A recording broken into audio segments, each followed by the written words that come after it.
The Chemical Brothers are a pair of British big beat pioneers whose musical movement has not only helped shape electronic music as a whole, but also influenced popular music in general over the past 30 years as well. I've really enjoyed bombarding myself with their block rock and beats, and I've tried my best to compile a list to figure out personally how I rank their albums 1 to 9 on this random scale that is my personal enjoyment.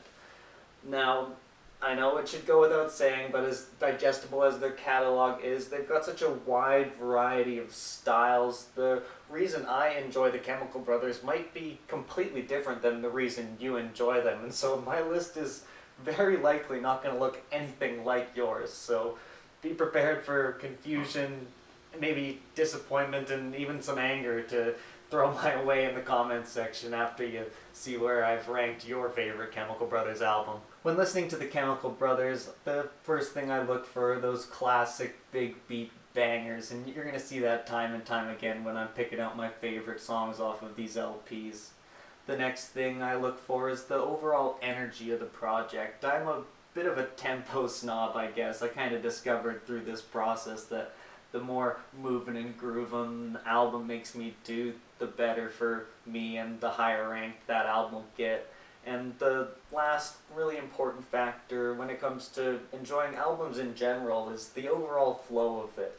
When I can slip through 3, 4 tracks without losing a step, without stopping dancing, that project's re-listenability goes way up in my books. Every single one of these projects sits on a really solid foundation, and they each have elements that could merit them being at the top of your list. But with that disclaimer out of the way, let's get into this list. Let's piss off some Chemical Brothers fans, starting with, in my opinion, their worst album, their 2010 release, Further. This album is an example of the boys putting all the emphasis on the flow here, with the beautifully open, hypnotic, kind of minimalistic synthscape. It's pretty highly conceptual, and while I do really enjoy their emphasis on the visual aspect as well as the auditory aspect, this project tends to lean a little bit too much on the visuals. I think its trancy digital ambiance is really pretty, and I particularly enjoy the indie rock electronica on the track K plus D plus B.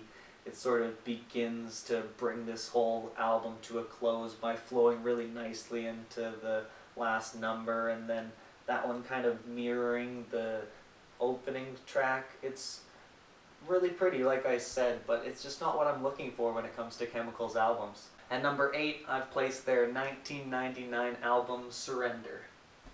I've said it once, I'm gonna say it again. All of these albums have fantastic fundamentals and are all highly re-listenable. That said, in this case, it feels too smoothed over, too cleaned up.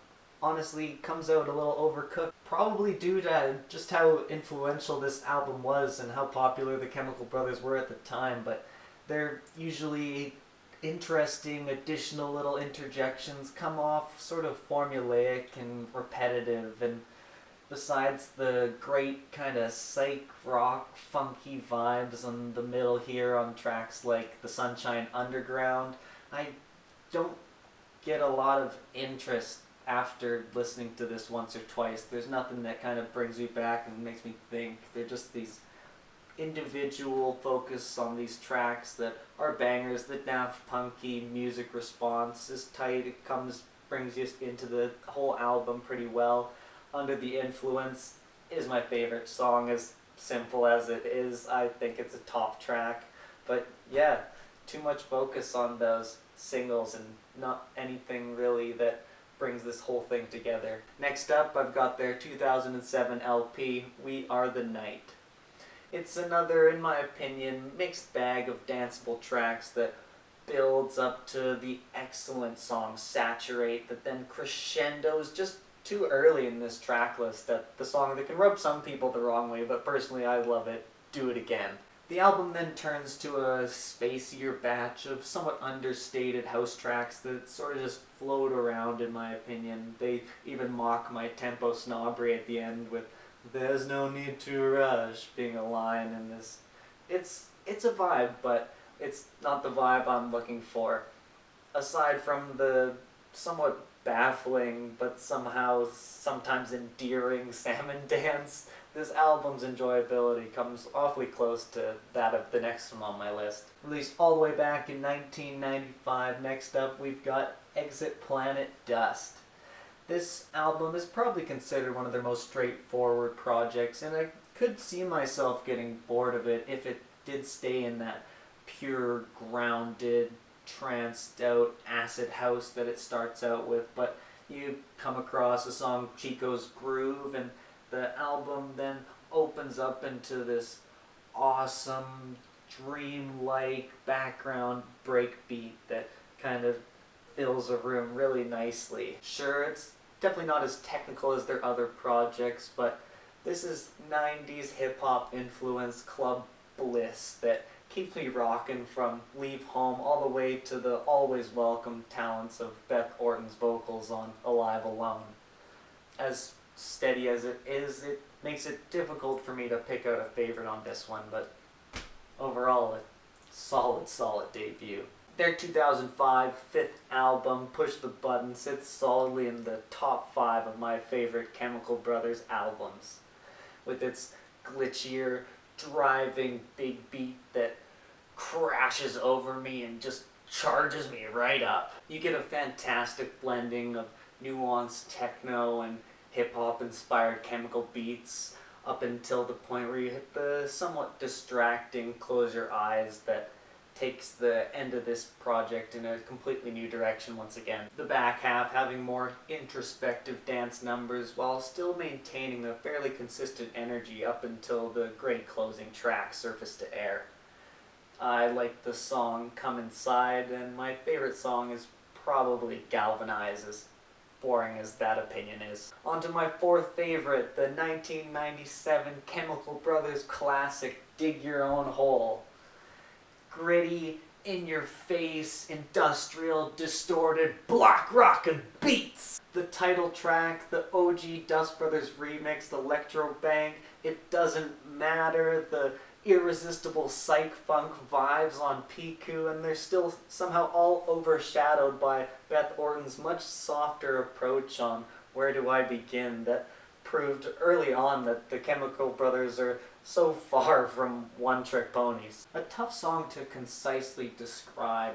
Where Do I Begin is disorienting in the best of ways. It kind of pushes and pulls through this moody, cinematic soundscape, making for one of the best alternative songs these guys have ever produced, and somehow making the project still feel cohesive with those big beat bangers surrounding it makes for the reason this album sits at number 4 on my list. It's a banger, guys. Time for the final 3, with the bronze medal going to their 8th studio album, the 2015 Born in the Echoes. Honestly, I've gotta say, this is probably the shakiest standing on my list, with those previous 2 albums always threatening to overthrow this one, but after fierce deliberation, this album stands as a true return to top form for the brothers. Perhaps it doesn't have as many standout hits as their earlier works, but as a whole, this album barely stumbles. It's an electronic epic that has me unable to sit still and unable to keep my hands down. Up-tempo with an intense opening track, Sometimes I Feel So Deserted, that's accompanied by one of the most visceral music videos, then the Q-Tip featured banger Go. Sure, there's some duds like Just Bang, but overall this is a really full and satisfying listening experience, with probably my favorite track being EML Ritual. At number 2, there's only 2 options left, and I've got their most recent album from a couple of years ago, their 2019 release, No Geography. It's a step up from Born in the Echoes. It further modernizes their expression while still staying true to their groovy old school rhythms and beats. Eve of Destruction is an exceptional opener, and it sets the tone for one of the modern era's best electronic LPs. No Geography has more vocal hooks and futuristic soundscapes than they've ever had.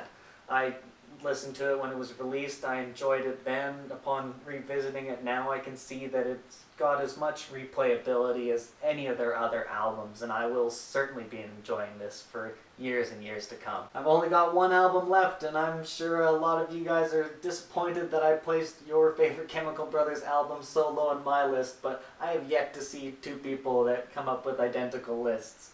I just popped over to Tommy at the Wonky Angles worst to best list, and I've got nothing in the same rank that he has, and he's kind of the electronic music guy, so maybe I'm just completely out of touch here. Let me know your complaints and your list down in the comments. So without further ado, my absolute favorite Chemical Brothers album so far is their 2002 release, Come With Us. And no, it's not a perfect project, and no, it doesn't even have my favorite Chemical Brothers track as close as the earth-shattering opener, I Come With Us, or the absolute crushing wall of bass on My Electric Eye, or even the spectacular soaring star guitar gets, but they have absolutely nailed the flow for me on this one. Since I love this album so very much, I just published a full throwback album review on it for a deeper look into all the tracks off their best album, and just to talk about the Chemical Brothers a little more. Thank you to them for making this such an enjoyable experience, and thank you for watching my very first worst to best video. Subscribe for more throwback music content. Let me know if you like this kind of video. Leave a like if you did. Take good care, and I'll see you next time.